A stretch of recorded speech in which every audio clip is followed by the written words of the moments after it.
ఓం మహాగణాధిపతయే నమః. ఓం గురుభ్యో నమః. ఓం శ్రీమాత్రే నమః. పరమేశ్వర స్వరూపమైనటువంటి జ్యోతిష, వాస్తు మరియు ఇతర అనేకమైనటువంటి శాస్త్రములను మనకు అందించినటువంటి మహర్షులకి నమస్కారం. హయగ్రీవ హయగ్రీవ హయగ్రీవేతి యోపదేత్ తస్స నిస్సరతే వాణి జన్మకన్యా ప్రవాహవత్. అరుణాం కరుణాతరంగితాక్షీం ధృతపాశాంకుశపుష్పబాణచాపాం అనిమాదిభిరావృతాం మయూకైః అహమిత్యేవ విభావయే భవానీం. శ్రీమాత్రే నమః. ప్రేక్షకులకి లలితాంబిక అమ్మవారి యొక్క అనుగ్రహం పరిపూర్ణంగా కలగాలని మనస్ఫూర్తిగా కోరుకుంటూ మనం ఈరోజు వార ఫలితాల్లో జనవరి 26వ తేదీ నుంచి ఫిబ్రవరి 1వ తేదీ వరకు ఉన్నటువంటి ఈ యొక్క ఫలితాలు చెప్పుకునే ముందు అసలు గ్రహస్థితి ఏ విధంగా ఉంది అని చెప్పి చూసుకున్నట్లయితే ఈ వారం చంద్రుడు దాదాపుగా ధనస్సు రాశి నుంచి కుంభం వరకు సంచరిస్తుంటాడు. శుక్రుడు మారుతున్నాడు మీనంలో కంటే ఉచ్చస్థానంలోకి వెళ్తున్నాడు శుక్రుడు. రాహు మీనంలోని, గురువు వృషభంలోని, కర్కాటకంలో కుజుడు మీనంలో, కర్కాటకంలో ఉండే కుజుడు మారిపోతున్నాడు, వెనక్కి వెళ్ళిపోతాడు. అదేవిధంగా రవి బుధులు మకరంలో, శని శుక్రులు మనకి కుంభరాశిలో సంచరిస్తున్నారు. ఈ యొక్క గ్రహస్థితిని అనుసరించి ద్వాదశ లగ్నాల వారికి మరియు ద్వాదశ లగ్నం తెలియని వారి రాశుల వారికి ఏ విధమైనటువంటి ఫలితాలు జరగనున్నాయి, మరియు ఎటువంటి విషయాల పట్ల జాగ్రత్త వహించాలి, ఏ దేవతారాధన చేసుకోవాలనేటువంటి విషయాలను చెప్తుంది నేనైనప్పటికీ కూడా చెప్పిస్తున్న సాక్షాత్ లలిత అమ్మవారిగా భావిస్తూ ఒక్కొక్క లగ్నం గురించి తెలుసుకుందాం. మేషలగ్నము, మేషరాశి. ఈ యొక్క కుజుడు, ఇక్కడ ఉండేటువంటి కుజుడు వెనక్కి వెళ్ళిపోయాడని చెప్పి మనం చెప్పుకున్నాము. సో వెనక రాశిలోకి వెళ్ళి చూసినట్లయితే ఇక్కడ లగ్నాధిపతి 3వ స్థానంలో ఉన్నట్టు, 3వ స్థానంలో మళ్ళీ అక్కడి నుంచి వక్రగతి. అయితే ఎప్పుడైనా 4లో ఉండి వక్రించినప్పుడు 4లో ఉండి వక్రించినటువంటిదే వస్తుంది, కానీ 3 నుంచి 2లోకి వచ్చేటువంటిది ఉండదు యాజ్ పర్ నాడీ ఆస్ట్రాలజీ పరంగా. అయితే దీని మూలంగా కూడా కాస్త మిథునంలో కంప్లీట్గా రావడం వల్ల ఏదైనా ఇచ్చిపుచ్చుకోవడాలు, అగ్రిమెంట్స్ అవి చేసేటప్పుడు చిన్న చిన్న ఘర్షణ యోగం చూపిస్తుంది. కాబట్టి ఆ యొక్క విషయాల్లో కాస్త జాగ్రత్తగా ఉండండి.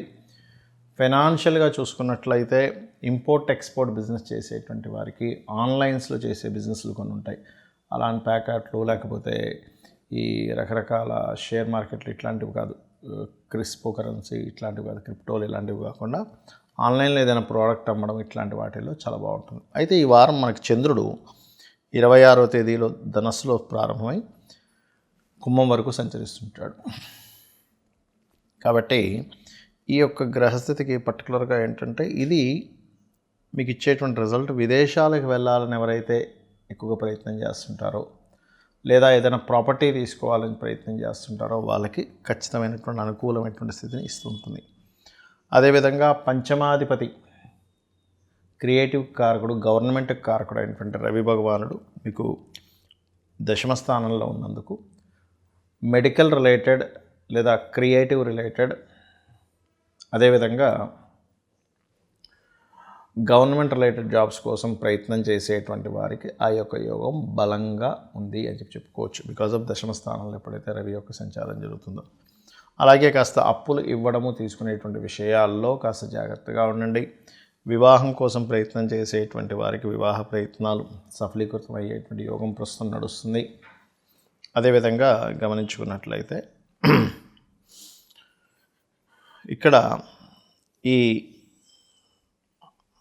దశమ స్థానంలో దశమాధిపతి లాభంలో ఉండడము మరియు 12వ స్థానంలో రాహు ఉండడం అనేటువంటిది విదేశాలకు వెళ్ళి ఎవరైతే వివాహం అంటే విదేశీ సంబంధాలు, వివాహ సంబంధాలు, విదేశీ సంబంధాలు కోసం ప్రయత్నం చేసేటువంటి వారికి, మరియు పర్టికులర్గా విదేశాలకు వెళ్ళి ఉద్యోగం కోసం ప్రయత్నం చేసేటువంటి వారికి ఇప్పుడు ఉండేటువంటి గ్రహస్థితి అనుకూలిస్తుంది.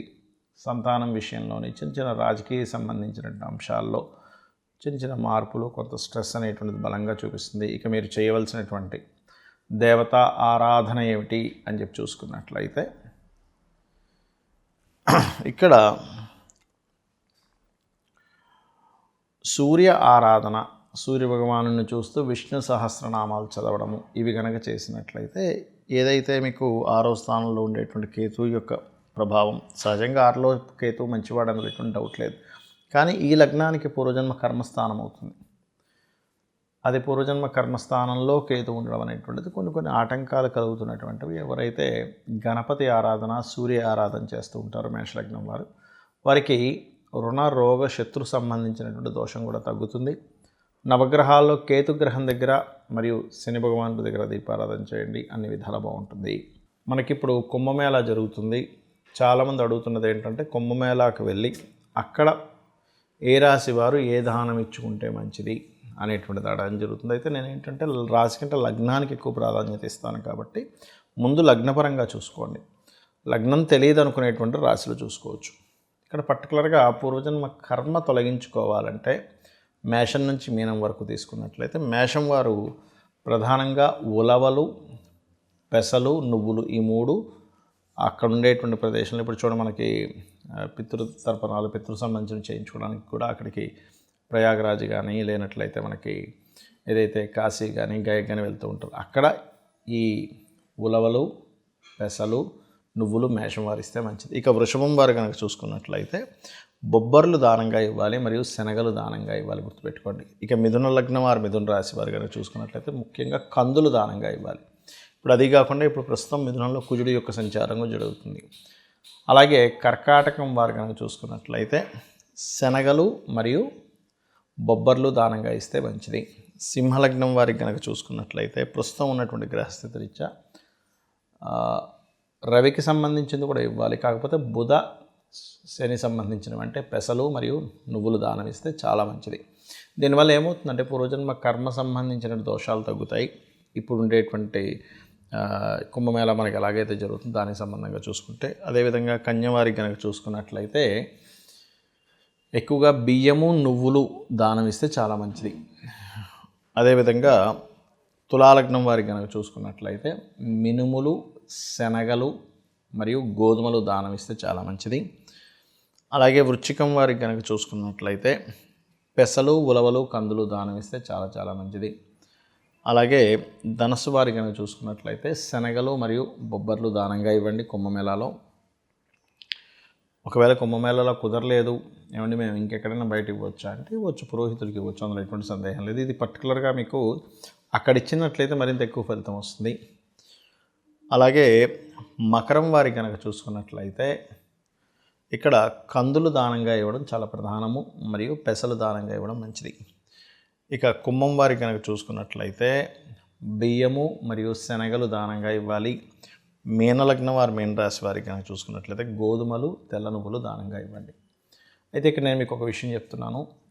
ఎవరెవరికైతే ఏలినాడు శని నడుస్తుందో, అర్ధాష్టమ శని నడుస్తుందో, అష్టమ శని నడుస్తుందో, చాలామంది నమ్ము నాకు ఏలినాడు శని వచ్చేస్తుంది ఇట్లాంటి భయాలు పడుతున్నారు. ఒకటే చెప్తాను నేను మీకు, ఏలినాడు శని ఉన్న, అర్ధాష్టమ శని, అష్టమ శని నడుస్తున్నప్పటికీ కూడా మీరు కనుక మీ పని మీరు చేసుకుంటూ వెళ్ళిపోతుంటే, కాస్త ఎక్కువ శ్రమ కనుక మీరు మీ అంతటి మీరుగా పడుతూ ఉన్నట్లయితే శని యొక్క ప్రభావం ఉండదు. ఇది పాయింట్ నెంబర్ 1 గుర్తుపెట్టుకోండి.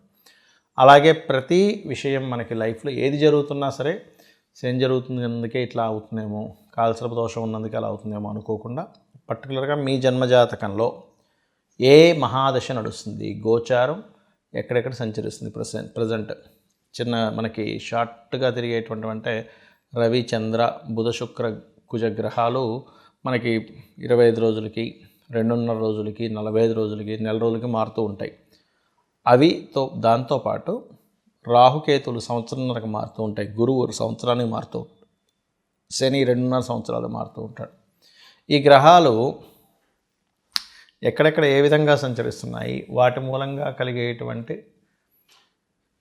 ఏదైతే మనకి మార్పులు ఉన్నాయో అవి మనకి ఏ రకంగా వస్తున్నాయి అనేటువంటి విషయాన్ని గమనించుకోండి. కానీ ఎంతసేపు శని వల్లే జరుగుతుంది, లేకపోతే ఇంకో దానివల్ల కాలసర్పదోషం వల్లే జరుగుతుంది, నాకేదో ఆశ్లేష నక్షత్రంలో పుట్టాను, మూల నక్షత్రంలో పుట్టాను, ఇవి కాదు.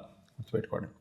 ధనం రావట్లేదు, ధనాధిపతి ఎక్కడున్నాడు, ధన సంబంధించిన గ్రహం ఏమైనా వీక్గా ఉందో దాన్ని ఎలా స్ట్రాంగ్ చేసుకోవాలి. వివాహం అవ్వట్లేదు, సప్తమాధిపతి ఎక్కడున్నాడు, వివాహం అయినా గొడవలు అవుతున్నాయి, 12వ అధిపతి ఎలా ఉన్నాడు.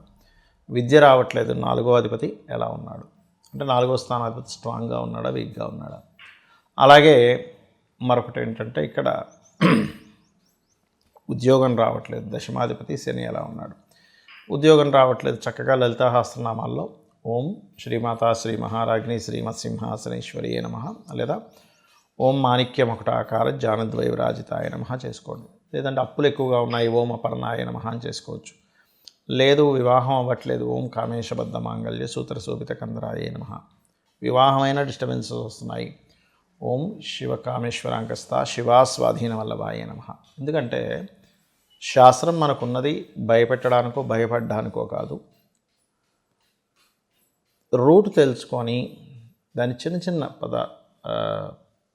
పరిహారాలు చేసుకుంటూ క్లియర్ చేసుకుంటూ అమ్మవారిని పట్టుకొని మనం ముందుకు వెళ్ళడానికి. కాబట్టి ఇవి చేసుకుంటూ మీరు అమ్మవారి యొక్క అనుగ్రహాన్ని పరిపూర్ణంగా పొందాలని చెప్పి మనస్ఫూర్తిగా కోరుకుంటూ శ్రీమాత్రే నమః.